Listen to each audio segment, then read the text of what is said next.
Okay.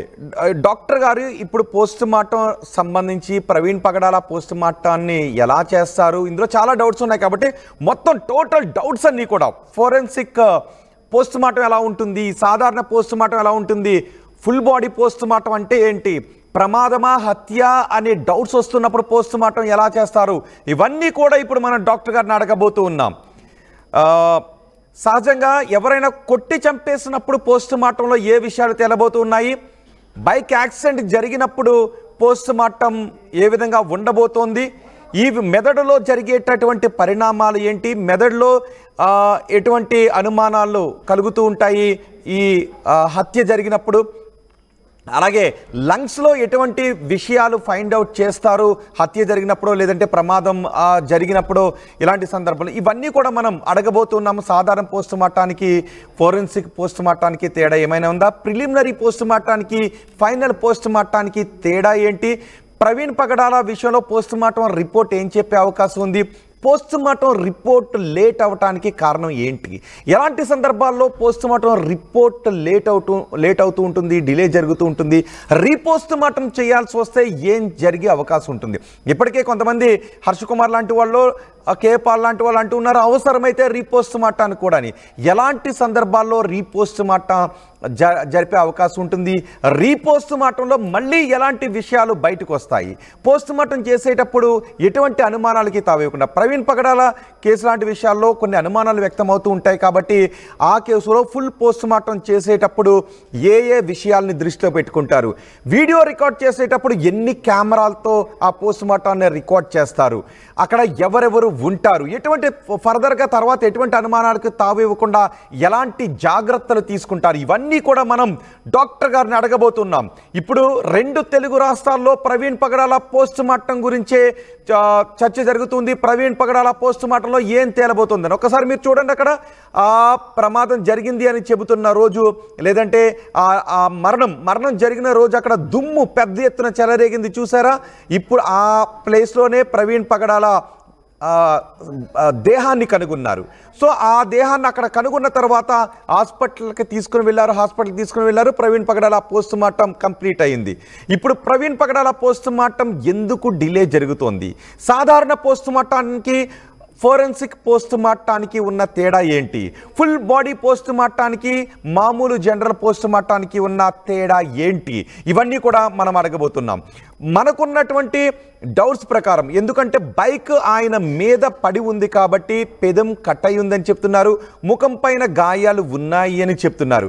మరి ఎవరైనా కొట్టి చంపేసిన నేపథ్యంలో గాయాల తీవ్రత ఏ విధంగా ఉంటుంది, ప్రమాదం జరిగినప్పుడు తగిలేటటువంటి గాయాల తీవ్రత ఏ విధంగా ఉంటుంది, ఎవరైనా అక్కడ ఉన్న కర్రలతో కొట్టినట్లయితే అది శరీరం పైనుంచి బోన్ వరకు ఆ కర్రతో కొట్టినప్పుడు చేసే గాయం ఎలా ఉంటుంది, అది పోస్ట్ మార్టం రిపోర్ట్లో ఏ విధంగా తేలుతుంది, ఎవరైనా కొట్టిన తర్వాత కొన ఊపిరితో ఉన్నప్పుడు ఆ తర్వాత ఆ కొన ఊపిరిని కూడా ఆపేయటానికి ఏ పీకో పిసికినట్లయితే లేదంటే ఊపిరాడకుండా చేసినట్లయితే దాని ప్రభావం ఎలా ఉంటుంది, అది పోస్ట్ మార్టం రిపోర్ట్లో ఏ విధంగా తేలుతుంది, ఇవన్నీ కూడా మనం డాక్టర్ని అడగబోతున్నాం.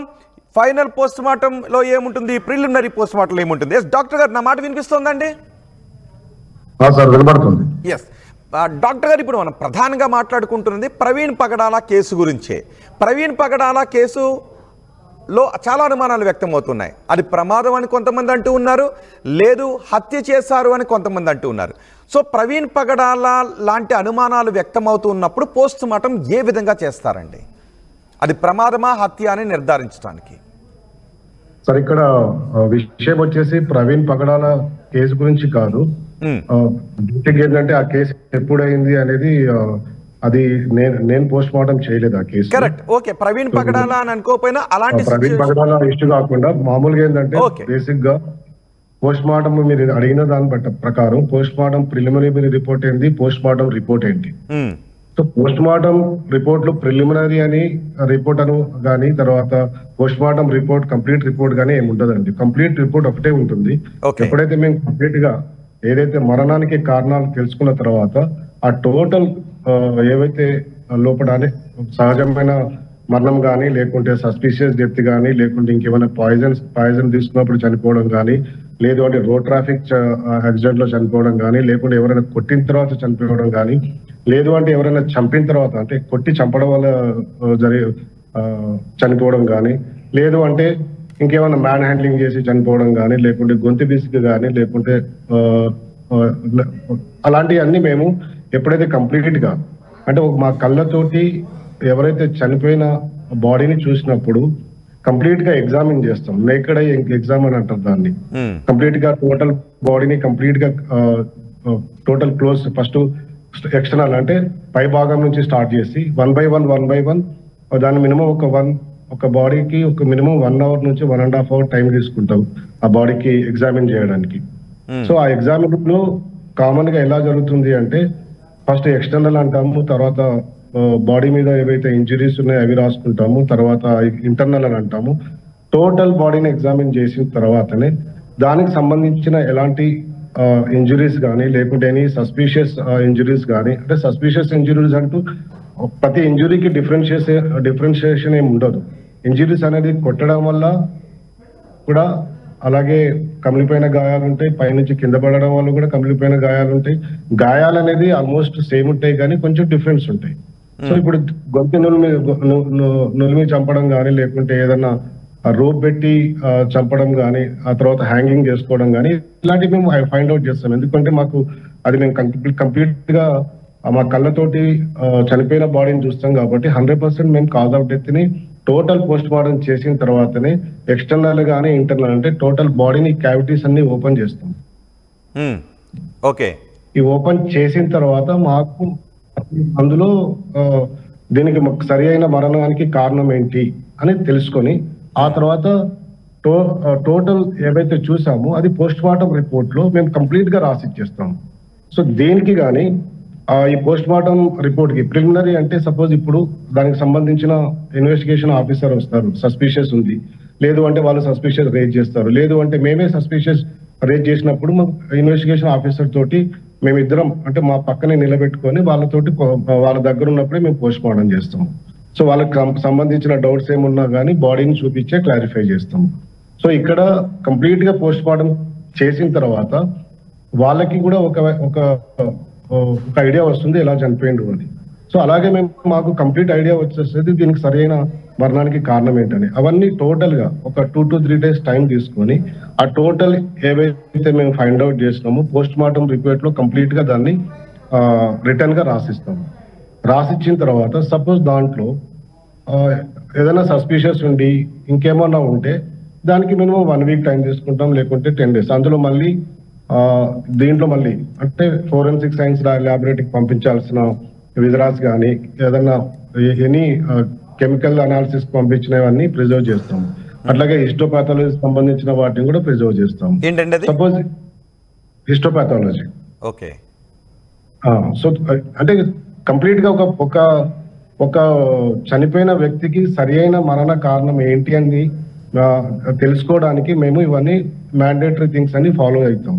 సో సపోజ్ ఎగ్జాంపుల్ ఏంటంటే ఇప్పుడు పాయిజన్ కేసు తీసుకున్న తర్వాత పాయిజన్ వల్ల పాయిజన్ వల్లనే చనిపోయిందా, లేకుంటే ఇంకేమన్నా ఏదైనా వేరే కారణాలు ఉన్నాయా, దానికి మేము ఏం చేస్తామంటే బాడీ కంప్లీట్ గా పోస్ట్ మార్టం చేసి దాంట్లో సంబంధించిన విజరాస్ ని ప్రిజర్వ్ చేసి త్రూ పోలీస్ వాళ్ళ త్రూ మళ్ళీ మేము ఫోరెన్సిక్స్ ల్యాబొరేటరీకి పంపిస్తాం. సో దీనికి ముందుగా దీంట్లో రిపోర్ట్ ని పెండింగ్ పెడతాం.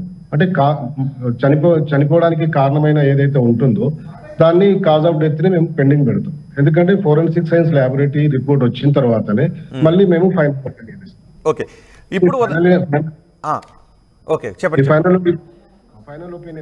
ఫైనల్ ఒపీనియన్ ఇచ్చిన తర్వాత అప్పుడు దాంట్లో పాయిజన్ అని ట్రేస్ అవుట్ అయితే అందులో సంబంధించిన పాయిజన్ ఏది తాగడం వల్ల చనిపోయింది అనేది దాన్ని బట్టి దాంట్లోనే ఫైనల్ ఒపీనియన్ లో ఫోరెన్సిక్ సైన్స్ ల్యాబొరేటరీ రిపోర్ట్ ని బట్టి కొలాబరేట్ చేసుకొని టోటల్ ఫైనల్ రిపోర్ట్ ఇచ్చేస్తాం. సార్ డాక్టర్ గారు ఇప్పుడు ప్రమాదం చూడటానికి ప్రమాదంలా కనబడుతుంది, కానీ అది హత్య ఏమోననే అనుమానాలు వ్యక్తమవుతున్నాయి. చూడటానికి ప్రమాదంలా కనబడుతుంది, అదే హత్య ఏమోననే అనుమానాలు వ్యక్తమవుతున్నాయి. ఒక్కటి కొంతమంది ఏమంటారంటే బాడీ మీద ఇక్కడ గాయాలు ఉన్నాయి, అక్కడ గాయాలు ఉన్నాయి, ఇది మాకు హత్య అనే అనుమానం కలుగుతుంది అంటారు. బాడీని చూడగానే ఇది హత్య లేదంటే ప్రమాదం అని నిర్ధారించే అవకాశం ఉంటుందా? కంటి చూపుతో నిర్ధారించడానికి అవకాశం ఏమన్నా ఉంటుందా? అలా అంటే ఇంతకు ముందు నేను చెప్పాను మీకు ఆల్రెడీ, ఏదైతే గాయాలు ఉంటాయో అది కామన్ గా ఎగ్జాంపుల్ తీసుకుంటే కొట్టడం వల్ల కూడా వచ్చే కొన్ని గాయాలు అంటే సపోజ్ నేను ఎగ్జాంపుల్ ఎలా ఇవ్వగలుగుతానంటే, సపోజ్ అతని గొంతును నులిమి చంపడము, లేదు అంటే ఇంకేదైనా పిల్లో వేసి చంపడము, లేదు అంటే ఇంకే రకమైన దెబ్బలు అంటే ఏదైనా స్టిక్ యూజ్ చేయడము, లేకుంటే ఏదైనా బ్లంట్ ఆబ్జెక్ట్స్ యూజ్ చేయడము, అలాంటి వాటిలో ఏంటంటే ఆబ్జెక్ట్స్ ను బట్టి మేము అలా ఇన్ప్రింట్ ఉంటే దాన్ని బట్టి అక్కడ ఇన్ప్రింట్ ఆపరేషన్, ఇన్ప్రింట్ ఇంజురీస్ అని రాస్తాము. సో సపోజ్ చేతి గాయాలు ఉన్నా కానీ, నేల్ ఏదైతే ఈ గోటి ఇంజురీస్ ఉన్నప్పుడు కానీ, అంటే నేల్ స్క్రాచ్లు అలాంటివి ఉన్నప్పుడు వాటిని కూడా మేము ఫైండ్ అవుట్ చేస్తాము. ఫైండ్ అవుట్ చేసి అలాంటి వాటిలో మేము ఇవి ఉన్నాయని చెప్పి రాస్తాము. దీంట్లో ఏంటంటే it's a part of investigation officer. వాళ్ళకు ఇందులో మేము ఒకటి కాజ్ ఆఫ్ డెత్ ఇవ్వడమే మా వరకు కరెక్ట్, మేము ఇవ్వగలుగుతాము. At the same time injury ఎలా వచ్చింది అనేది కూడా మేము చెప్పగలుగుతాం. ఇంజురీ ఎలా వచ్చింది అనేది కూడా చెప్పగలుగుతారు? చెప్పగలుగుతాము. అంటే ఇప్పుడు సపోజ్ ఫర్ ఎగ్జాంపుల్ ఒకటి ఒక తల మీద ఒక దెబ్బ ఉంది అనుకోండి, సో అది కొట్టడం వల్ల వచ్చిందా, లేకుంటే పడడం వల్ల వచ్చిందా, లేకుంటే పైనుంచి పడడం వల్ల వచ్చిందా అనే వాటి మీద ఇంజురీని బట్టి మేము వాళ్ళకి ఇలాంటి క్లూస్ ఇస్తుంటాం. కామన్ గా పోలీస్ వాళ్ళకి ఇలాగని ఇన్వెస్టిగేషన్ ఆఫీసర్ వాళ్ళకి ఇలాంటి అంటే సపరేట్. అంటే ఇప్పుడు సపోజ్ ఒక నైఫ్ తోటి పొడిస్తే అది క్లియర్ కట్ గా కనిపిస్తుంది, ఇది కత్తితోటి పొడవడం అని చెప్పేసి. ఒక రోప్ తోటి గొంతును బిగించి చంపేస్తే అది అక్కడ గొంతు ఆ రోప్ సంబంధించినవి కానీ ఆ ప్రాపర్టీకి సంబంధించిన ప్రింట్ ఉంటుంది. దాంట్లో చాలా రకాలు ఉంటాయి మళ్ళీ. సో ఇప్పుడు నైఫ్ తోటి చంపితే క్లియర్ కట్ గా అది దాంట్లో ఇంజురీస్ ఎలా ఉంటాయి అనేది మాకు తెలుసు కాబట్టి దీన్ని నైఫ్ తోటి చంపినామని చెప్పగలుగుతాం. ఎగ్జాంపుల్ గా చెప్తున్నాను, ఓకేనా? సో సపోజ్ ఒక గొంతు నులిమి చంపడం వల్ల దాంట్లో ఏంటంటే గోటికి సంబంధించిన గాయాలు కానీ, ఇన్ప్రింట్ ఆపరేషన్స్ కానీ, అలాంటి అంటే ఇన్ప్రింట్ కమలైన గాయాలు కానీ అలాంటివి ఉంటాయి అక్కడ. సో వాటిని బట్టి మేము వాళ్ళకి క్లూ ఇస్తాం, ఎలా ఉండొచ్చు, ఇలా కావచ్చు అని చెప్పేసి. So final cause of death ఏంటి మేము కంప్లీట్ పోస్ట్ మార్టం రిపోర్ట్ లోనే రాసి ఇచ్చేస్తాం, ఇలా ఉంది అని చెప్పేసి. సో వాళ్ళకు మాకు మేము అలా దాన్ని కన్ఫైడ్ చేస్తాం అన్నట్టు. ఓకే, ఇప్పుడు మనం ప్రవీణ్ అనే కాదు, ప్రవీణ్ పగడాల విషయమే జరిగింది కాబట్టి దాన్ని మనం ఉదాహరణగా తీసుకుందాం. ఇలాంటి కేసుల్లో రెండు అనుమానాలు వ్యక్తమవుతున్నాయి. ఒకటి, ఎక్కడో చంపి ఇక్కడ ఒక ప్రమాదంగా చూపించి తీసుకొచ్చి పడేశారు అని. రెండు, కారుతో గుద్ది అక్కడ యాక్సిడెంట్ అయ్యేలా చేసి ఆ తర్వాత చుట్టుముట్టి చంపేసి ఉంటారు అని. లేదు, ఇది కంప్లీట్గా ప్రమాదమే అని.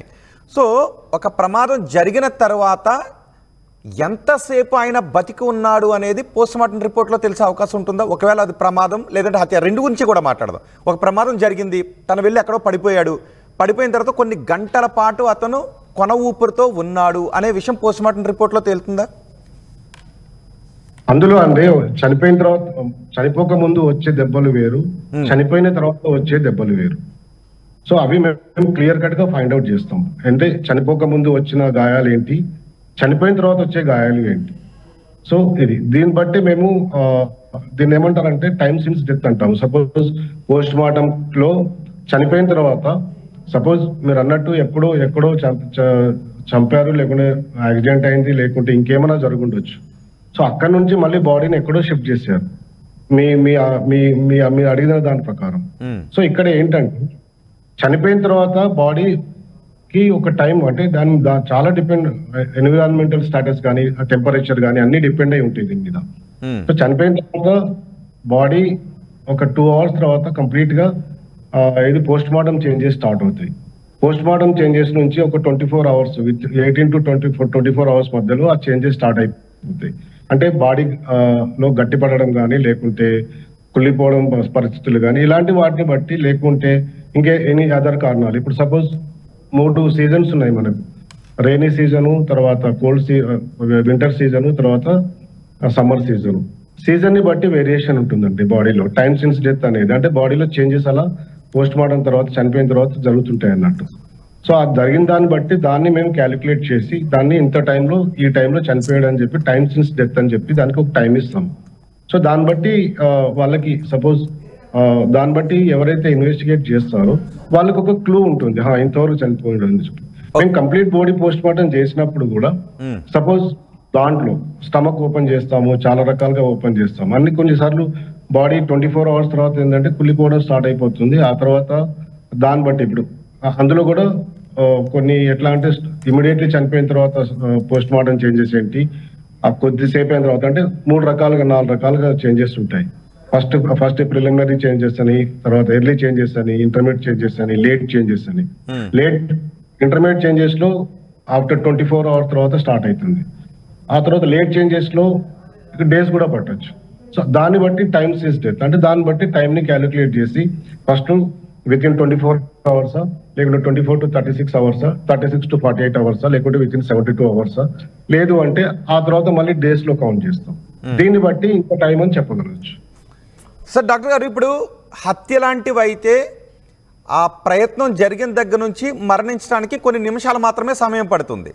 కానీ ప్రమాదం జరిగిన దగ్గర నుంచి మరణించడానికి కొన్ని గంటల సమయం కూడా పట్టే అవకాశం ఉంటుంది, రైట్ అండి? ఇప్పుడు హత్యకి ప్రమాదానికి చాలా డిఫరెన్స్ ఉందండి. హత్య అనేది ఎలా జరిగింది అనేది ఎక్కడైతే హత్య జరిగిన తర్వాత అక్కడ చనిపోయింది అనుకోండి, అప్పుడే దాన్ని బట్టి అక్కడ ఎంత టైం అనేది మనం చెప్పగలుగుతాం. ప్రమాదంలో కొన్నిసార్లు బ్రతకొచ్చు, హాస్పిటల్ తీసుకెళ్లొచ్చు, తర్వాత టైం డ్యూరేషన్ తీసుకోవచ్చు. అంటే కొన ఊపిరి మీద ఉన్నాడా, కొన ఊపిరిన తర్వాత ఎక్కడ తీసుకెళ్లారు. అలాగే హత్యలో కూడా అతను ఒకలిగిట ఎలాంటి అతనికి సహాయాలు ఏమి దొరకకపోతే might be was died there itself. హత్యలో ఏంటంటే ఓపెన్ గా ఏది మన ప్రమాదం జరిగిన ప్లేస్ లో might be it is on the road or somewhere else. అక్కడ ఏమైనా పబ్లిక్ ఉంటే బాడీని ట్రాన్స్పోర్ట్ చేయడానికి ట్రై చేస్తారు. ప్రమాదంలో కూడా సడన్ డెత్స్ ఉంటాయి, అంటే అక్కడే చనిపోవచ్చు. హత్యలో కూడా అక్కడే చనిపోవచ్చు, 2 రకాలుగా ఉండొచ్చు. డాక్టర్, ప్రవీణ్ పగడాలకు సంబంధించి నాకున్న ఒక సమాచారం చెప్తాను. అంటే అక్కడ అది ప్రవీణ్ పగడాల బైకో తెలీదు, కానీ ఆ స్పాట్ ప్రవీణ్ పగడాల అక్కడే ఉన్నారు కాబట్టి ఆయన బైక్ వస్తూ ఉంది, ఒక కారు వెళ్ళింది, ఇదంతా జరిగితే ఒక దుమ్ము కనిపించింది, ఒక డస్ట్, పెద్ద ఎత్తున ఒక డస్ట్ కనిపించింది.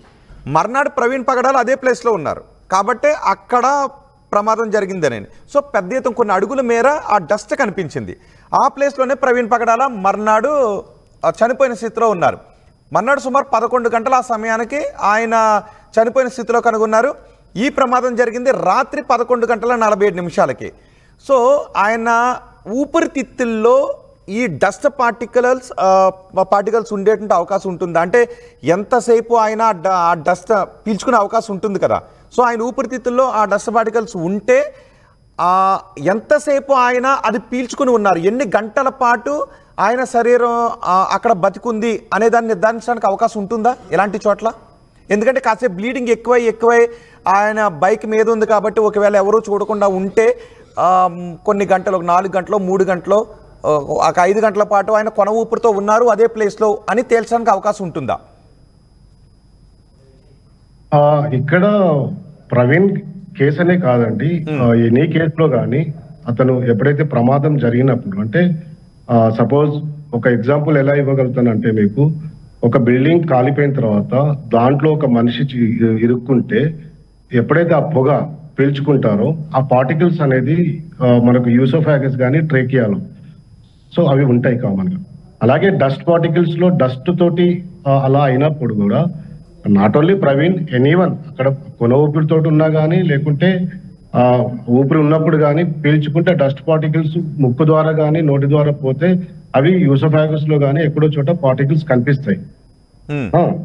అదే అప్పుడే చనిపోయింది అనుకోండి, అదే డస్ట్ ఉంది అనుకోండి, అలాంటి ఆనవాళ్ళు కానీ మనము పోస్ట్ మార్టం చేసినప్పుడు కనిపించాయి. ఎందుకంటే చనిపోయిన తర్వాత ఏదైతే శ్వాస ఆడడం కానీ ఇలాంటి ఏం జరగవు. సో అది దాన్ని బట్టి మనము not only dust particles, even పొగ కానీ పొగలో మంటల్లో ఇరుక్కున్నప్పుడు కానీ దాన్ని సూత్ అంటాం కామన్ గా మనము. సూత్ పార్టికల్స్ ఇట్ విల్ బి ఇది మన ట్రేకియాలో ఉంటాయి.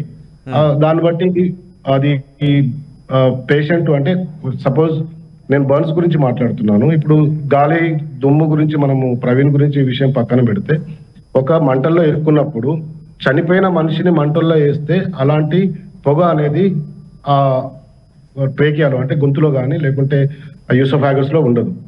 అదే చనిపోక ముందు ఆ మంటలో వేస్తే అలాంటి ఆ ఎవిడెన్స్ అనేది, ఆ పార్టికల్స్ అనేది కంపల్సరీ అతను పీల్చుకుంటాడు కాబట్టి దాంట్లో ట్రేస్ అవుట్ అవుతాయి. సో ఇక్కడ దుమ్ము ధూళి అనే క్వశ్చన్ ఏదైతే మీరు అన్నారో, అప్పుడు అతను చనిపోక ముందు ఉంటే గాలి పీల్చుకున్నప్పుడు ఆ దుమ్ము కూడా లోపలికి పోతే ఆ పార్టికల్స్ అనేటి, ఆ డస్ట్ పార్టికల్స్ అనేటి లోపల పోతే కంపల్సరీ ఎక్కడో చోట పార్టికల్స్ కనిపిస్తాయి. ఏది ట్రేకియాలో కానీ యూసోఫాగస్ లో కానీ, ముక్కు ద్వారా కానీ నోటి ద్వారా పీల్చుకోవడం వల్ల. అదే చనిపోయిన తర్వాత అదే దుమ్ములో ఉంటే మాత్రం కనిపించవు. అంటే ఇక్కడ రెండు రకాలుగా, చనిపోక ముందు పీల్చుకుంటే ఉంటుంది, చనిపోయిన తర్వాత మాత్రం ఉండదు. ఓకే, నేను అడిగిన క్వశ్చన్ ఏంటంటే మీరు చాలా బాగా వివరించారు. అంటే ఇంకొకటి డౌట్, అంటే సామాన్యాలకు వచ్చేటటువంటి డౌటే, ఒక ప్రమాదం జరిగినప్పుడు అక్కడ కాసేపు దుమ్ము ఉంటుంది కదండి. ఒకవేళ ఆయన ఒక 4 గంటల పాటు అక్కడే కొన ఊపిరి, అంటే ఎవరైనా వెళ్ళి ఆ గోల్డెన్ అవర్లో రక్షించుంటే బాగుండేదని అనుకుంటూ ఉంటుంటారు.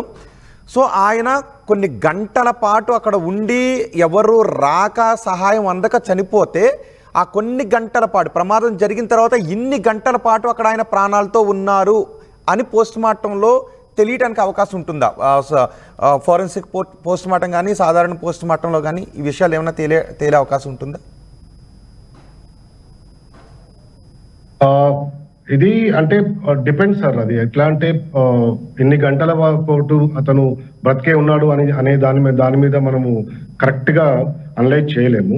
చనిపోయిన తర్వాత నుంచి, దానికంటే ముందు, చనిపోయిన తర్వాత నుంచే మనం పోస్ట్ మార్టం రిపోర్ట్ లో ఇన్ని గంటల వరకు, ఇన్ని గంటలు అయింది అని చనిపోయిండు ఇతను అని చెప్పగలుగుతాం. ఓకే, బ్రతుకున్నప్పుడు ఏంటంటే మేము క్యాలిక్యులేట్ చేసేది చనిపోయిన తర్వాతనే. అంటే ఆయన చివరి క్షణాల్లో శ్వాస ఇంతసేపు తీసుకున్నాడు అని చెప్పడానికి పోస్ట్ మార్టం రిపోర్ట్ లో అవకాశం లేదంటారా? అంటే అలా చనిపోయిన తర్వాతనే మేము క్యాలిక్యులేట్ చేస్తామండి. దానికంటే ముందు ఎంతసేపు బతుకున్నాడు అనేది అది ఓన్లీ దాన్ని మనం క్యాలిక్యులేట్ చేయలేము. చనిపోయిన తర్వాత ఎప్పుడు చనిపోయాడు, బాడీ ఎన్ని గంటలకు చనిపోయిండు, ఆ తర్వాత అక్కడి నుంచి ఎన్ని గంటలు అవుతుంది అనేది చెప్పగలుగుతాం మనం. సో ఇంతసేపు గాలి పీల్చుకున్నాడు, ఇంతసేపు శ్వాస ఆడింది అని చెప్పడానికి కొంచెం కష్టం. ఓకే, అంటే ఉదాహరణకు ఒక వ్యక్తి నీటిలో పడిపోతే నీటిలో పడ్డ తర్వాత అతను ఎంతసేపు ఉన్నాడు అనేది చెప్పడం కష్టం.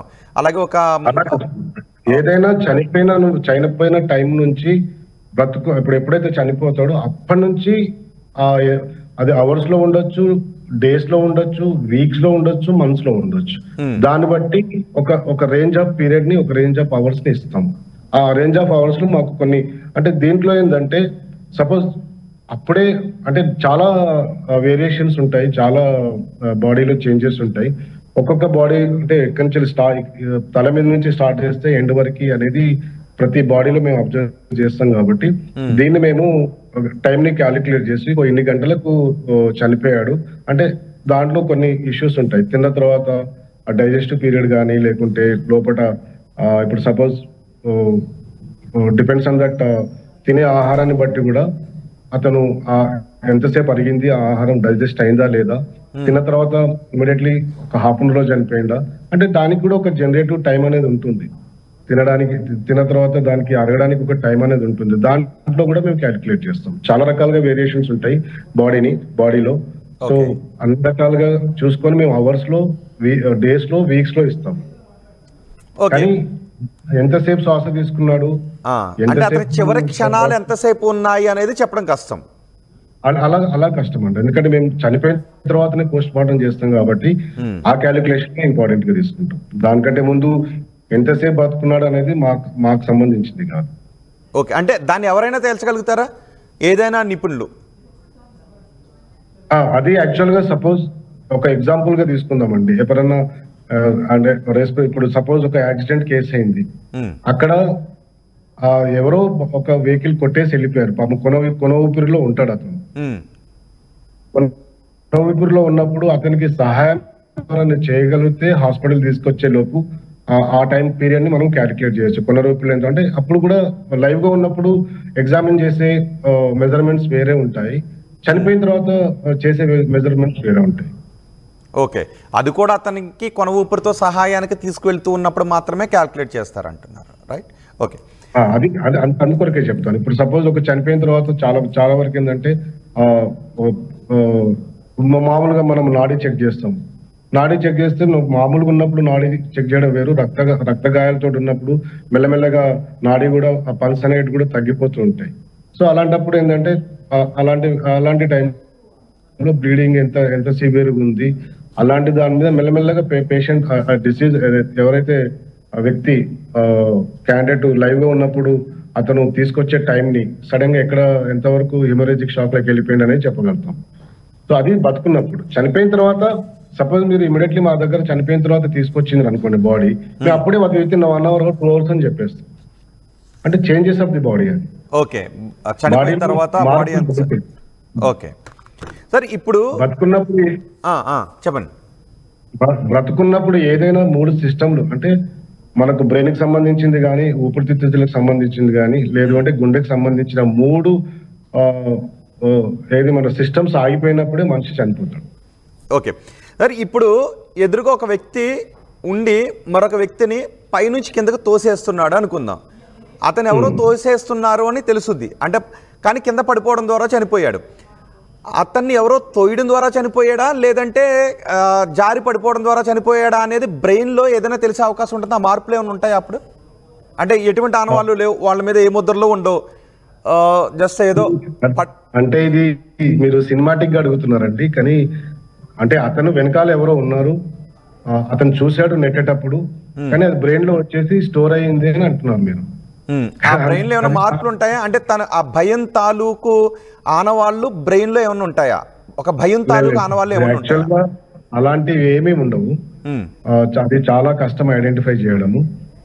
ఎందుకంటే చనిపోయిన తర్వాత ఏదైనా బ్రెయిన్ కి సంబంధించిన ఇంజురీస్ అయినా కానీ, ఆ గాయాలు కానీ అన్ని ఒకటే రకంగా ఉంటాయండి. అంటే అక్కడ అంటే తన చుట్టూ కొంతమంది మనుషులు ఉండి చంపేస్తున్నారు అన్నప్పుడు బ్రెయిన్ లో ఉండే మార్పులు, లేదు నేను సహాయం అందక ప్రమాదంలో ఉండి చనిపోతున్నాను అనేటప్పటికీ బ్రెయిన్ లో ఎటువంటి మార్పులు ఉండవు, తేడా ఏముండదు. బ్రెయిన్ డెడ్ అంటే ఫోరెన్సిక్ లో ఐ మీన్ పోస్ట్ మార్టం లో ఆ డిఫరెన్స్ ఏం తెలియదు. ఇంజురీస్ అంతే ఇంజురీస్ బ్రెయిన్ ఫైండింగ్స్ బట్టే మేము చెప్తాము. కానీ బ్రెయిన్ లో అతని మెమరీ ఉందా అలాంటి ఏమి ఉండవు, ఫైండింగ్స్ అలాంటివి ఏమి ఉండవు. ఎందుకంటే బ్రెయిన్ ఫైండింగ్స్ మేము ఏమైతే చూస్తామో అవే రాస్తాం. అంటే బ్రెయిన్ ఫైండింగ్స్ కూడా ఏమైనా గాయాలు అంతే, గాయాలు, రక్తస్రావం, ఎంతలో గాయమైంది, గాయాలు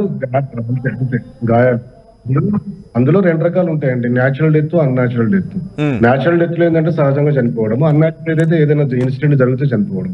సో ఇలాంటి కొన్ని వేరియేషన్స్ ఉంటాయి. కానీ అతని మెమరీలో చుట్టుపక్కల 10 మంది ఉన్నారు భయంతో అలాంటి ఫైండింగ్స్ ఏమి ఉండవు. మన అజంప్షన్ తప్ప. ఇప్పుడు మన అంటే ఒకను కొట్టడం ద్వారా అక్కడ కమిలిపోయినట్టు ఉంటుంది, మామూలుగా తగిలినప్పుడు ఒక రకమైన గాయం ఉంటుంది. కాబట్టి తనను చుట్టుముట్టి చంపుతూ, అంటే మళ్ళీ అదే ఎందుకు అడుగుతున్నాను అంటే జస్ట్ కొంతమంది అనుకుంటూ ఉంటారు, చుట్టుముట్టి చంపుతూ ఉన్నప్పుడు బ్రెయిన్లో ఒక భయంతో ఉండేటువంటి సంకేతాలు ఉంటూ ఉంటాయి. కాబట్టి ఆ సమయంలో ఆ బ్రెయిన్ ఒక రకంగా ఉంటుంది, అతను మామూలుగానే చనిపోతూ ఉన్నప్పుడు ఒక రకంగా ఉంటుందని ఉంటుంటారు కదా. సో అలాంటిది ఏమి ఉండదు. అలా డిఫరెన్షియేట్ చేయడం కొంచెం కష్టం అండి.